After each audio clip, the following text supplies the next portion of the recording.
millions of people living in our frenetic, stressful, materialistic world, life can sometimes feel a little empty. I would say I'm definitely searching for something. You know, that hole in the soul syndrome. Everybody wants to understand whether their life has a meaning, and I would like to know whether my life has a meaning or it is totally meaningless. Something's missing. I don't know what I don't know if it is religion, maybe it's something else, but I've tried everything else. It's not that. Abdullah Trevathan, a respected Muslim teacher and university lecturer, believes he has the answer. People are frantically looking for something in their lives, a sense of meaning, a sense of purpose. The problem is they don't know what they're looking for, and they don't know how to find it. I believe that what they're looking for is the spiritual. And that is accessible to people, whether they're religious or not. And really, that's what we're going to be engaging people in during the retreat over this month. Abdullah has invited 3 men and 3 women to swap their busy lives in the UK for the quiet isolation of southern Spain, where they'll spend 4 weeks on an intensely personal spiritual search. I think I'd find the whole idea of focusing on spirituality odd. It'd just be sort of taking myself away completely from my world, from my family, from my friends, from my mobile phone. Sorry, hello? The 6 volunteers will be staying here at a remote location in the hills of Andalusia, an Islamic retreat called Alquería de Rosales. We're absolutely not about converting people to Islam. What we are engaged in is helping people to find answers to questions that they may have, irrespective of religious beliefs or even a lack of them. I think that if people are willing to come to this with an open mind and to immerse themselves in what we're doing, I have no doubts that it will be a life-changing experience.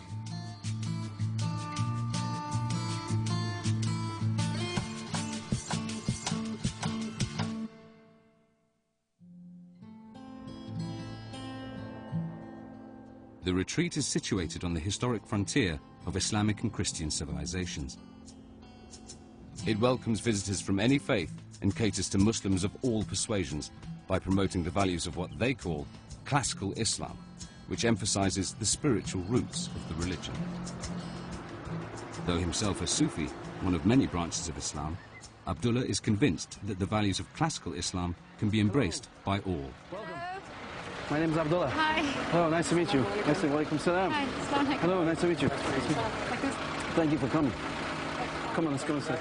Please. As hosts, Abdullah and his wife Shanaz are keen to put their guests at ease. We're not going to be doing any courses on bomb making or Molotov cocktails or anything like that. No. Let's get all the names right now as well. So, it's Aisha. Yes. Khadija. Simon, okay. Mudassir. Okay. Call me Han. Is that what they call you? But my real name's Azim. Azim.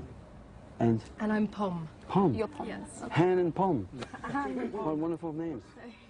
Only 3 of the new arrivals would call themselves Muslims. Though not a member of any organized religion, trained psychotherapist Pom Jenkins has studied to master's level in her search for meaning.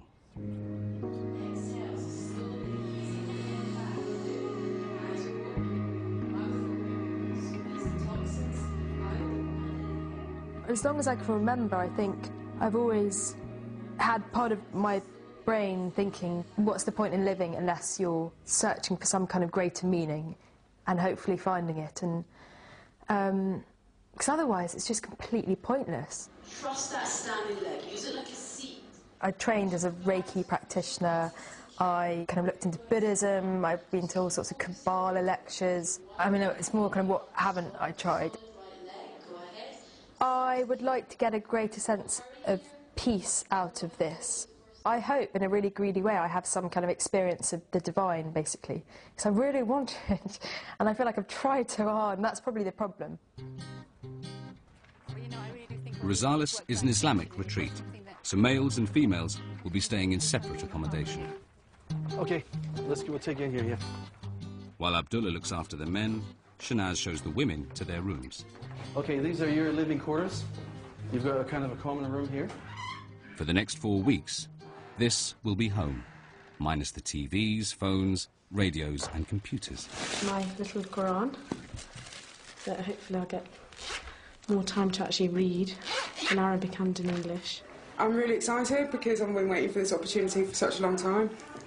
Can't believe I'm here. It's just amazing. For Khadija, the prospect of no longer having to conceal her Muslim faith is overwhelming. Formerly known as Claire, Khadija converted to Islam more than 10 years ago after a misspent youth and a battle with addiction. Had I not found Islam, I would be in a morgue or in the ground somewhere. I got into drugs and bad company, and Allah saved me, and I feel like I've let him down. I was so enthusiastic to begin with. In the last few years, with one thing and another that's happened, my faith it's not as strong as it used to be. So no, that's a bad thing. I want to get it back up to how it should be and how it was. Shortly after converting, Khadija met and married her Algerian husband, Rashid. Rejected by her parents, Khadija and her family were also the target of anti-Islamic abuse following 9/11. Do you want to take a saddle for me, please? Walking on. At home, I try to be a perfect Muslim, but I feel that I can't outside. I try to keep my Islam and my outside life separate. Not many people know that I'm Muslim. The opportunity to be able to spend some time and to build my confidence, really, with other Muslims and other Muslim women particularly, it is going to be great. Lunch is a first opportunity to meet the team Abdullah's gathered for this retreat. All are British Muslims who will mentor, teach and generally support the 6 guests during their stay. So you have no contact today with your parents? Last time I spoke to my parents was about a year and a half ago. Wow. What was that? And they did give us a lot of hassle when I first got married. They thought that I was Muslim because of him. They couldn't accept the fact that I'm Muslim from me, and it really, really upset me a lot. So. While the women immediately settle into sharing intimate personal histories, the men just want information.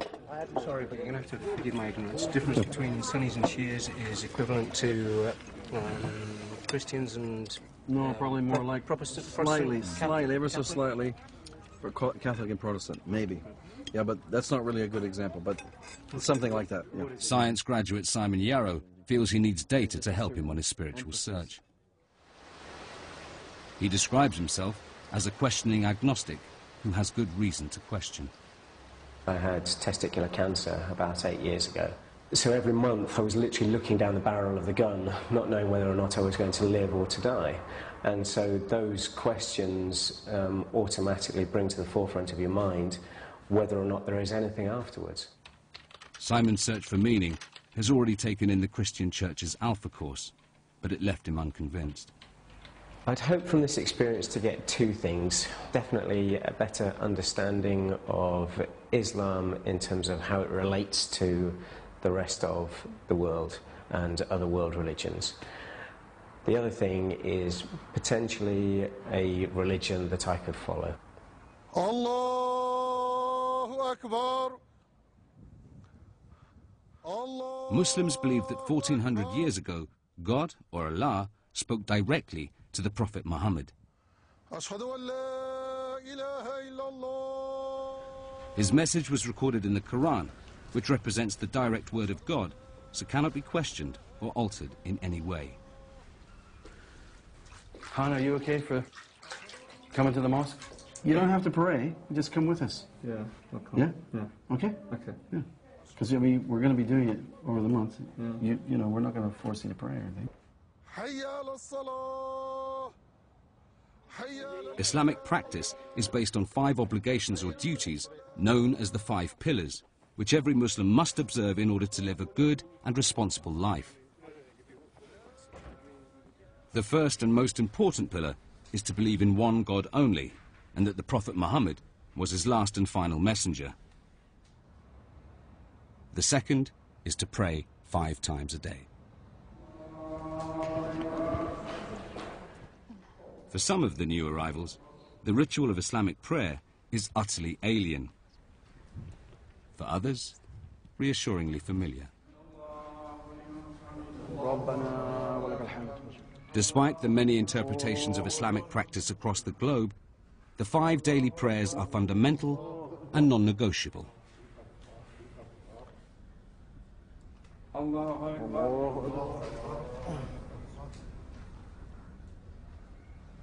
While praying alongside other women for the first time makes it a moving occasion for Khadija. Azim is less convinced. Despite being brought up in a devout Muslim home, Azim and religion have never quite seen eye to eye. I lead a very non-Islamic life, I suppose. The people that I hung around with would do things that you're not supposed to be doing, you know, going to bars, going to clubs. I was the ultimate white boy.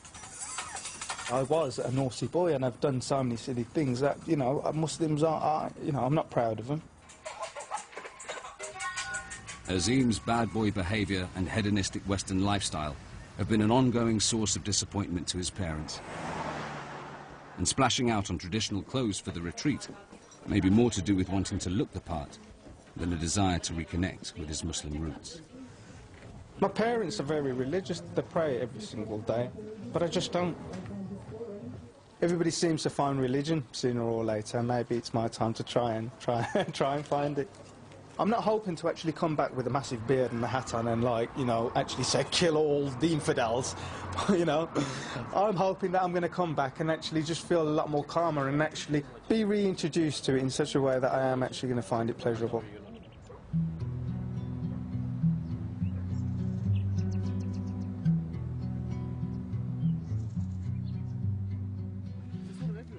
After prayers, Abdullah and Shanaz lead a guided tour of the Risala's grounds, which include orchards, stables, and a graveyard. This person here is a young man, 14 years old. He died last year in a car crash, so he's the first inhabitant of this part of our community. When you're faced with your death, you do think about the miracle of actually existing. And so, you know, if you come away from this retreat with at least that consciousness, we'll have achieved something. And it's something that we need to be reminded of all the time. For Aisha in particular, Abdullah's words need no explanation.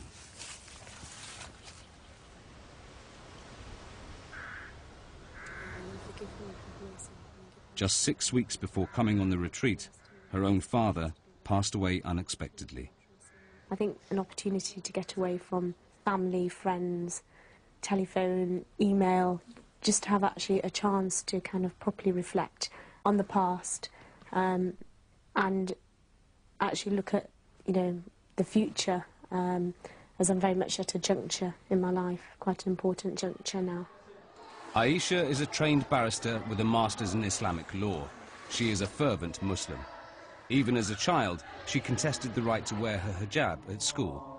This would be an opportunity for me to share my faith with 5 other individuals and tell them how Islam encompasses our daily life, which I think is very much the beauty of Islam. To actually share that beauty with the people who I'm going to be spending this month with.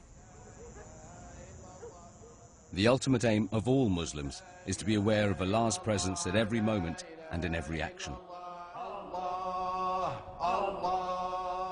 As well as the 5 daily prayers, many Muslims also perform dhikr, or remembrance of God.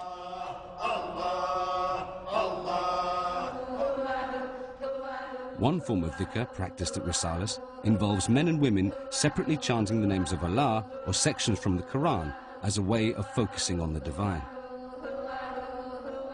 Unfortunately, Madassa's focus is elsewhere. They were expecting me, I didn't go. Somebody tipped me off that on top of Minaret you get some excellent mobile phone coverage. So I just used the opportunity to send a few texts. And yeah, it's nice. It's a good view from the top of the minaret. It's a really nice view. And yeah, I think I can see that become one of my regular haunts whilst I'm here because of the mobile phone coverage. It's probably fair to say that in his life outside, Madassa doesn't have much time for spirituality. As well as running his own web design business, he's a community organizer and political lobbyist with aspirations of a media career. Hi Kevin, it's Madassa here. Deep down I'm a cynic. I'm just don't